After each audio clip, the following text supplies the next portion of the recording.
solitary candle.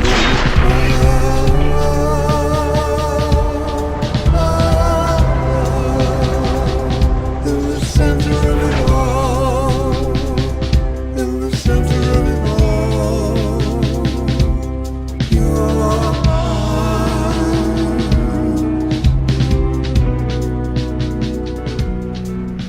Greetings, tankers. It is the Long Con once again, and I finally got my Firefly video for you. I just recently got the 3rd Mark of Excellence on the old girl, and I thought it was high time to document something for the internet. So here we are.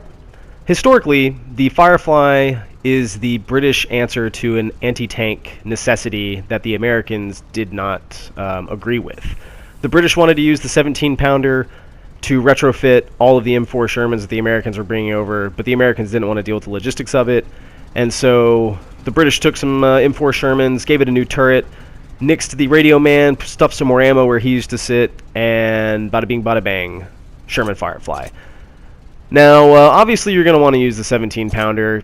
The accuracy is not great at .38, but everything else about the gun is just fantastic. You could use a howitzer.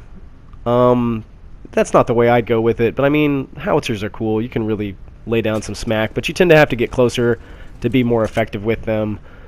So yeah, with the 17-pounder, you definitely want to play this thing as a support tank, a standoff sniper, kind of like the Panther, or the Panther 2, or the E50, or the E50M. Really, yeah. Anyway, so yeah, for the 17-pounder, it's got some weak stats in terms of its aim time, but the rate of fire compensates for that.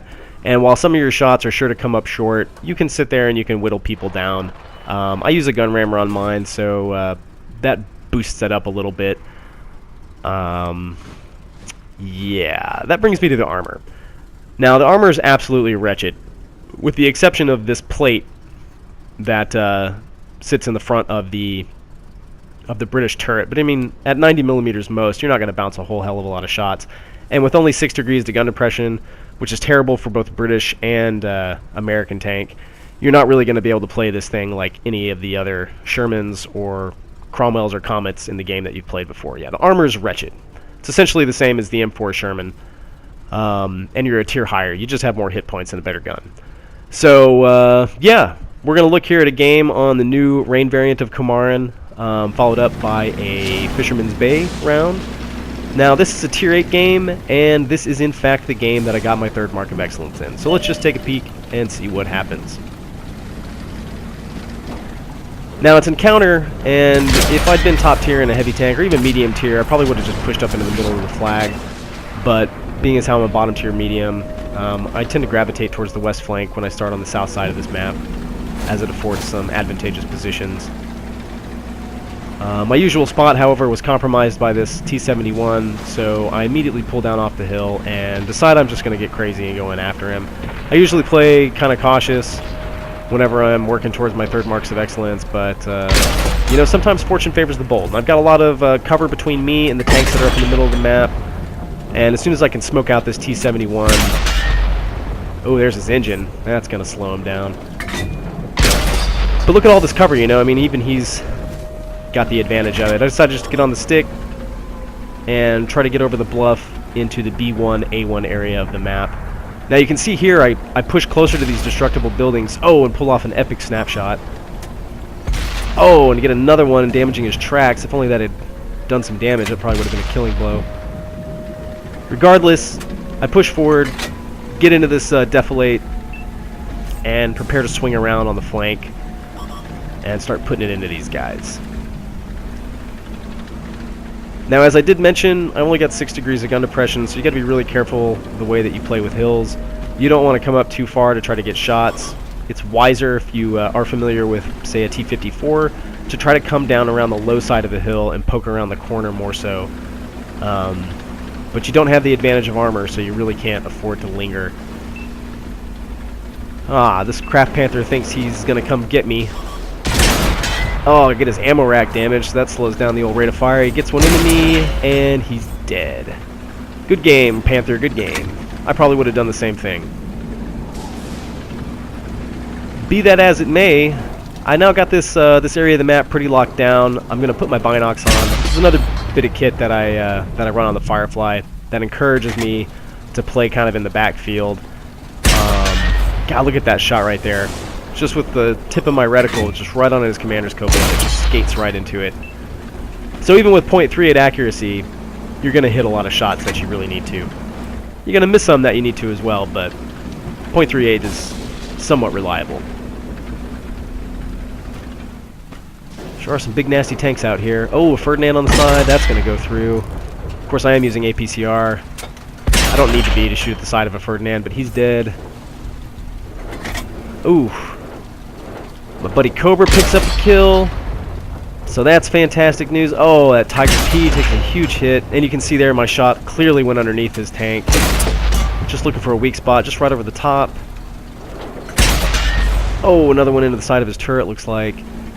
And granted, this is APCR, but I definitely want to kill this Tiger P. And they have good armor, especially at this kind of range.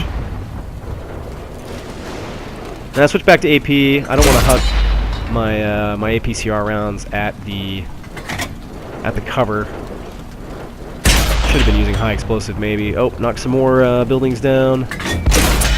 Oh my god, are you kidding me? Wow. Wow. Thanks, RNG. Yeah, it looked like that shot corkscrewed around the house and planted into the ass of that Tiger P. And I'll take it. No complaints. Now I start getting into the side of this T-32 that's just clueless. I don't need to be using APCR for him. He gets one into me because he is, 198 millimeters of penetration, just goes straight through my turret. But, yeah, and I am a little bit worried about that T-28 prototype, but I'm just trying to do damage at this point in time. It looks like we got this team on the road. And I've definitely carried my weight with 15 pins and 3 kills. So I just want to do more damage and make sure that I can get my third mark of excellence. I should have just stayed and taken an extra shot and just let the T-28 have me, but, whatever. We won.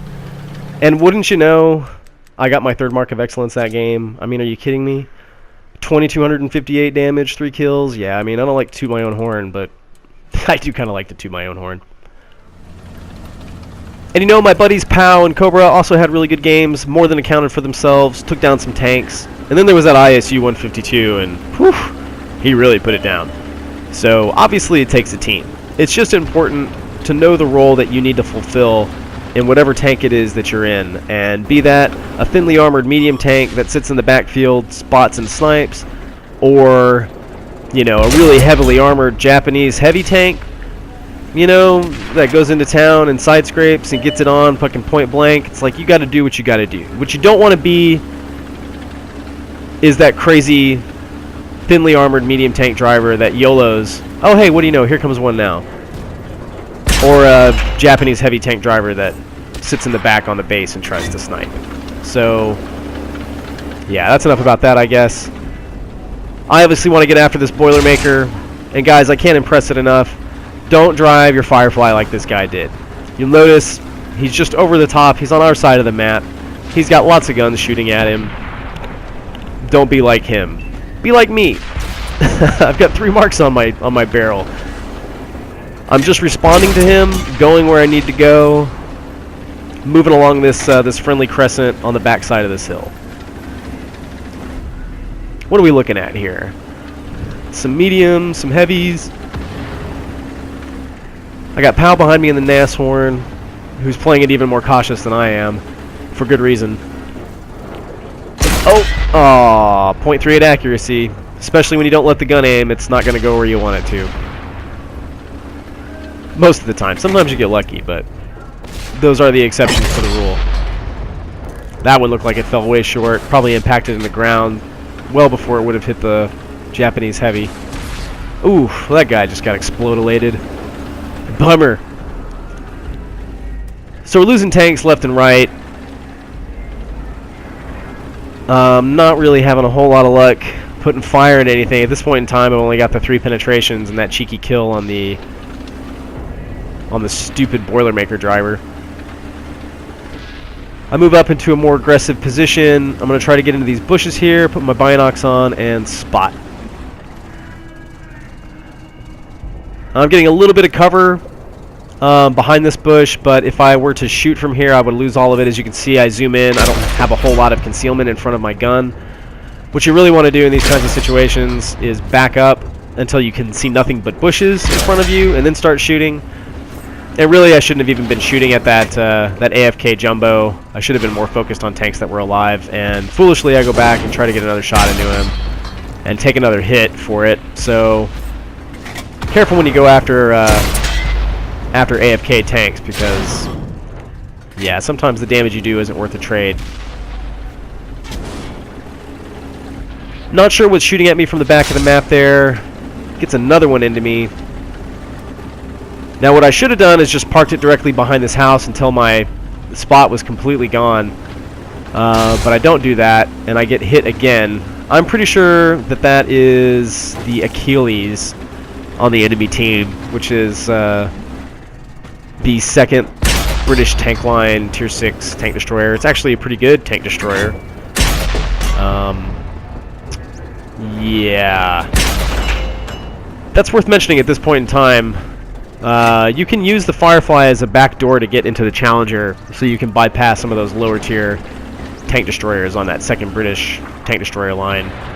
Namely the Valentine at Tier 4. It's truly awful, and yeah. Archer is kind of weird to drive, but I digress. The Achilles is a really good tank. I'm pretty sure that was him that was shooting at me. Our team is now thoroughly getting butchered, and yeah, starting to get a little panicky. Don't have a whole lot of gas left in the tank, as it were. Pretty much one shot for anything on the board. But you can see I'm still just playing it in this little crescent on the friendly side of the hill that I have. Trying to keep some distance between me and this T-150, who I start watching pretty diligently as I want to take him out. He's a one-shot and can equip a pretty nasty gun, so I want to get him off the board for the benefit of the team. A lot of these tanks that are left look pretty beat up. This Hellcat is, you know, he's ready to go. Oh, wouldn't you know, pal, slays the beast. Sends him back to the fiery pits. Which is good news, because Hellcats, they'll fuck you up. Ah, this T-150, he just doesn't want to come out. Oh, just the top of his turret, just barely, and there's just no way. He gets back into cover. Oh, wouldn't you know, that Luke's that snuck by is going after the Arty. And this is something that artillery, I think, is the best at doing, and that is drawing the fire of light tanks, so that you can sit back with impunity. Oh, I hit the ground right at his tracks. Yeah, so you can sit back with impunity, and you can kill the tanks that are trying to kill your artillery. I would encourage you to wait until your artillery is dead, though, because, I mean, fuck artillery, right? Even if it's on your team.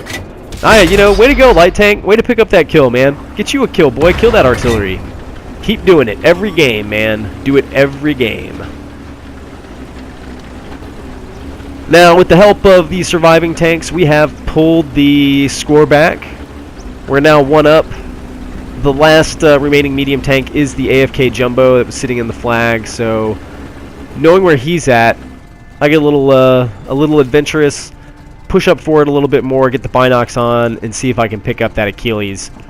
Artillery, I suspect, is down in town, northeast corner of the map, so I'm not terribly worried about him at this point in time, and the Japanese heavy is rolling in his direction. Let's pick up that Jumbo again. Yep, there he is, right where I left him. Get a shot into him, and Pow gets up the kill. That's good news. Alright, the Achilles. Where you at, son? Oh! There's a ding, ding, ding! Wouldn't you know, he's fully healthy. Oh, I rush a shot, but it pays off. I damage his gun. That's fantastic news. Get another one into him, and he misses. So maybe his gun is still damaged. Oh, I missed a shot. Oh, he could kill me. I don't want to die. I don't want to die. Don't know what I shot at there, but, you know. Maybe he ducked. Ah, get him, pal. Get him. Get him, pal. Get him, pal. Pow, pow, pow. Oh, and Pow got him. Well, that's pretty much all she wrote. We managed to pull it back. It was looking pretty grim for a while. Oh, hey, what do you know? Pal's got 5 kills, so hey, that's substantial. Between the two of us, that's a whole lot of half the team.